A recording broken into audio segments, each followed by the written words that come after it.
Alors bonjour, on va parler au 3.2.4, je vais changer mon point 3 pour le point 4, du volume d'une pyramide.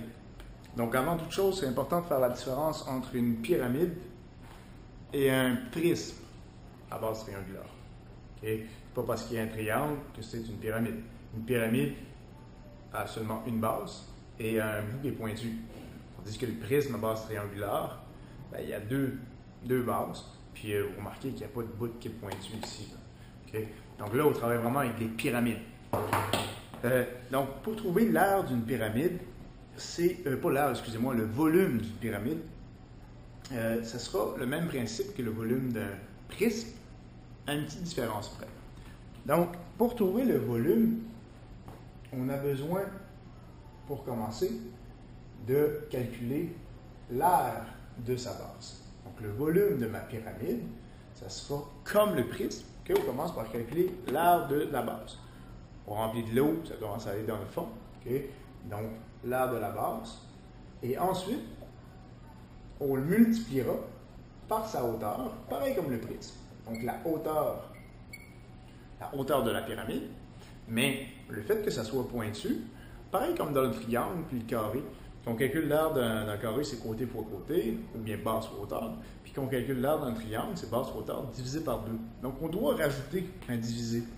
Mais on travaille en termes de volume, donc on va diviser par 3 ton solide. Okay, donc, l'aire de la base fois la hauteur divisé par 3. Par contre, quand on travaille avec une pyramide, c'est important de savoir comment s'appellent les côtés d'une pyramide. Donc, on aura donc les côtés de la base, mais ce qui est important, c'est de savoir, c'est que ta hauteur, elle est située ici. Elle commence au centre de ta pyramide, au centre de la base, et elle monte à 90 degrés jusqu'au sommet. Donc, ceci, c'est ta hauteur.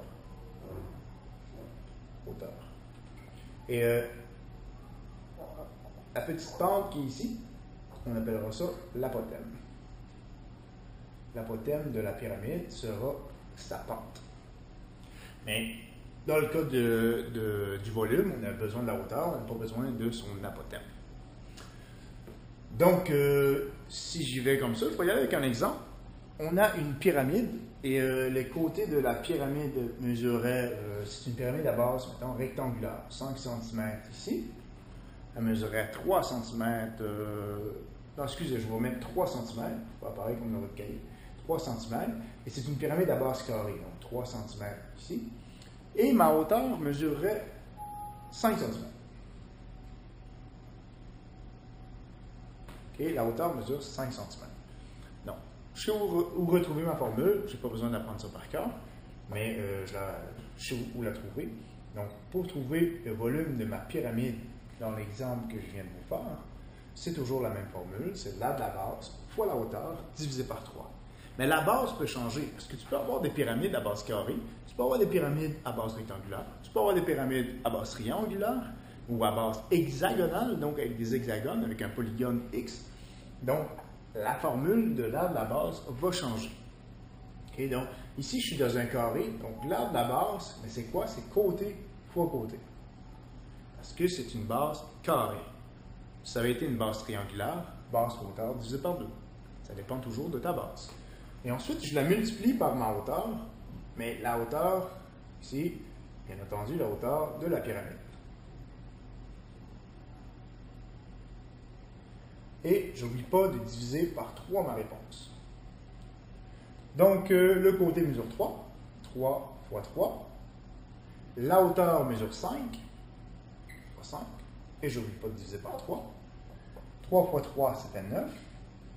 9 fois 5, divisé par 3. 9 fois 5, 45.